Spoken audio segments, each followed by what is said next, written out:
Olá, estamos aqui com o LG K12 Max e vamos ver como você faz para habilitar um alarme, colocar para despertar e também desativar um despertador. Como você faz este procedimento? Clique aqui em relógio. A primeira opção vai ser o alarme. No caso aqui, com o alarme selecionado, ele tem a opção de 7 horas definido por fábrica aqui, ó. Se você selecionar aqui, ele vai habilitar para 7 da manhã, tá vendo? Se você desabilitar, ele cancela.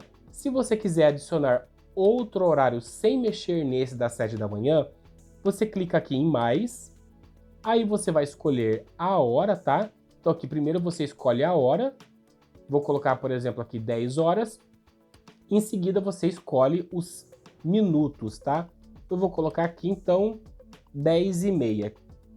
Depois aqui, ó, tem o volume, tá? Então você pode deixar no máximo.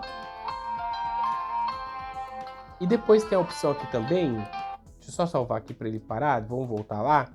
Ó, aqui, ó, ele tem a opção vibrar ao tocar o alarme. Tem a duração da soneca, quando você é, não você não cancela ele ou clica em soneca, tá? Então você tem a opção de clicar em soneca e daqui 5 minutos ele toca de novo, ou se você não fizer nada, ele vai tocar automaticamente depois de 5 minutos, tá? Porque tem uma hora que ele para de tocar, ok? E daí aqui você pode definir o nome, tá? O lembrete do alarme, tá? Se você quer colocar, por exemplo, médico ou qualquer outra coisa, você coloca aqui como lembrete. Então, aqui você tem as duas opções e para cancelar é só segurar aqui e deixar aqui esses dois aqui desabilitado. Você pode também excluir o alarme, segurando ele, clicando em apagar.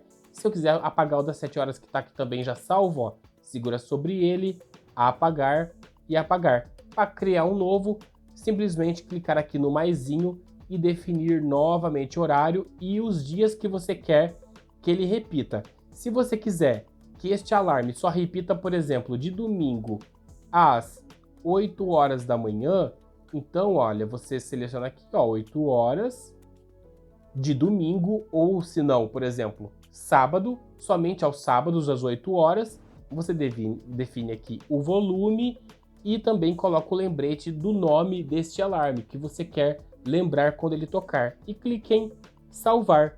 Se você não desejar mais, você pode desselecionar aqui, ele não vai mais tocar, e se quiser apagar também pode, clicando, segurando ele, clicando em apagar e confirmando. Então é desta forma que você configura o despertador, o alarme, aqui no LG K12 Max.